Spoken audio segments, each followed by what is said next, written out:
L'école du jeu vous est présentée en partenariat avec la boutique en ligne universludo.ca.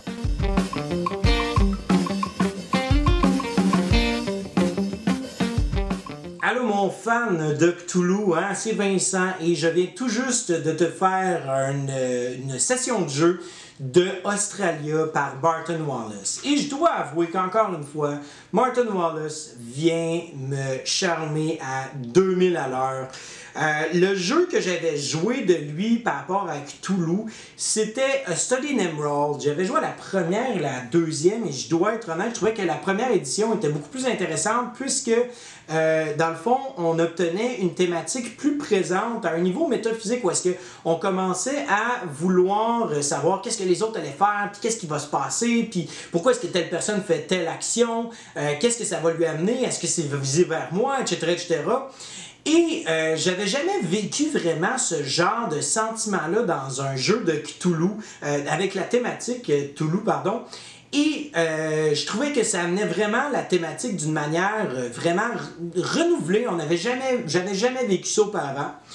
Et encore une fois, Wallace vient proposer avec Australia une autre dimension de l'univers de Cthulhu qu'on n'utilise pas beaucoup dans les jeux de société, c'est-à-dire le stress de ne pas savoir, le mystère qui est autour des différentes tuiles sur le plateau. On ne sait jamais qu'est-ce qui peut être reviré. Est-ce que ça peut être positif, est-ce que ça peut être négatif, ou ça peut être une tuile kangourou qui nous a fait peur pour faire différentes actions, puis on se disait aïe, je sais pas trop si je vais être capable de pouvoir le faire, puis là finalement tu la revires, puis là tu fais comme ah ben surprise, surprise, ou encore le contraire, tu tournes une tuile, puis là, t'es comme un peu flabbergasté parce que tu fais comme, oh boy, ok, je m'attendais pas à ça, puis comment est-ce que je vais faire pour gérer ça? Surtout quand Cthulhu commence à se déplacer et que là, tu as installé plein de fermes. C'est pas l'idéal nécessairement, d'ailleurs. Je vois pas vraiment... en fait, c'est drôle parce que avant la session de jeu, je voyais pas vraiment l'utilité, la pertinence de placer des fermes. Et là, tranquillement, Winnie a commencé vraiment à s'installer une espèce de machine de guerre derrière ces fermes. Et c'est vraiment, vraiment cool parce que j'avais pas vu cette perspective-là de jeu du tout. Et là, c'est important de savoir que, numéro 1, c'est une partie à 2 joueurs. Donc là, les ressources sont quand même assez bien divisées.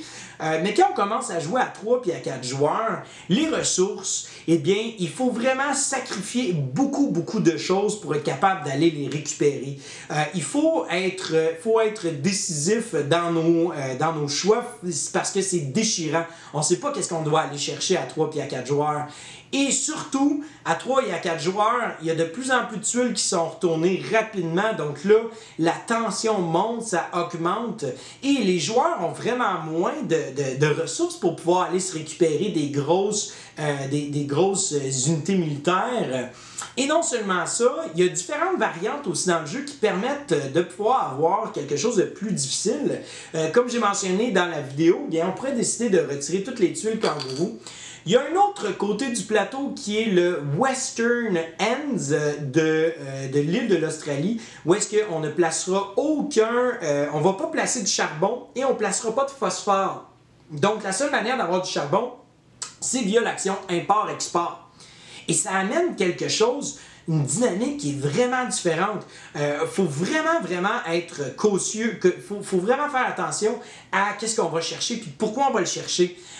Et Martin Wallace, en fait, il y a d'autres variantes sur lesquelles je ne m'attarderai pas, mais c'est vraiment un jeu le fun. L'aspect push your luck aussi des cartes, quand j'ai vu le jeu sur Kickstarter, j'étais vraiment pas sûr de cette formule-là. Mais parce que bon, c'est Martin Wallace, c'est un de mes auteurs préférés, je me suis dit, écoute, je vais backer le jeu, probablement que je vais trouver que ça fait du sens. Et finalement, oui, ça en fait. Et c'est vraiment intéressant parce qu'encore une fois, tu as le stress de, OK, est-ce que je continue ou j'arrête? Est-ce que je m'assure que, bon, je puisse être capable de garder mes unités ou non, je continue le combat? L'autre chose aussi, c'est les cartes, dans le fond, les cartes qu'on peut acheter qui nous permettent d'avoir différents pouvoirs. Comme tu as pu voir, les 2 joueurs se sont vraiment divisés, en fait, ils ont vraiment eu deux stratégies distinguées, là, tu sais. Banane voulait utiliser son airship de façon continuelle parce qu'il savait que c'était avec ça qu'il allait pouvoir tuer les bébites, alors que Winnie, lui, était plus patient, plus passif dans son coin, voulait que, dans le fond, les bébites s'en viennent vers lui pour être capable de pouvoir utiliser ses fermes. Donc, ça amène vraiment un aspect, ça diversifie les joueurs et surtout les cartes. Ici, on a juste vu les cartes de niveau 1, les cartes événements, mais il y a des cartes niveau 2, cartes niveau 3, et plus que ça avance, plus que ça fait mal. Donc, je pense que j'ai pas mal fait le tour des différentes choses que je trouve intéressantes. Je pourrais continuer comme ça. Je pourrais continuer de parler justement par rapport au setup, que vraiment la mise en place va faire en sorte que ça va changer la partie au complet. Je pourrais parler encore une fois des différentes variantes, mais j'aime mieux en fait te proposer de le découvrir ce jeu-là parce que c'est vraiment un jeu le fun. Avec l'aspect semi-coopératif qui est tellement bien rendu, c'est difficile de faire un jeu semi-coopératif qui fonctionne puis qu'on sent qu'on n'a pas le choix, que l'invasion est très forte et qu'il faut faire face à ça. Donc je t'encourage en fait à aller le chercher, à y jouer et surtout en fait t'amuser à ce jeu-là, à essayer de rassembler les gens autour de la table puis finalement donner un petit coup de couteau à un joueur pour être capable que bon finalement son port puisse se faire détruire. Bref, c'est un superbe jeu et je le recommande chaudement parce que Australia n'a pas grand chose comme ça présentement sur le marché. Alors voilà, c'était Vincent et je te souhaite à toi et tes amis un bon jouage!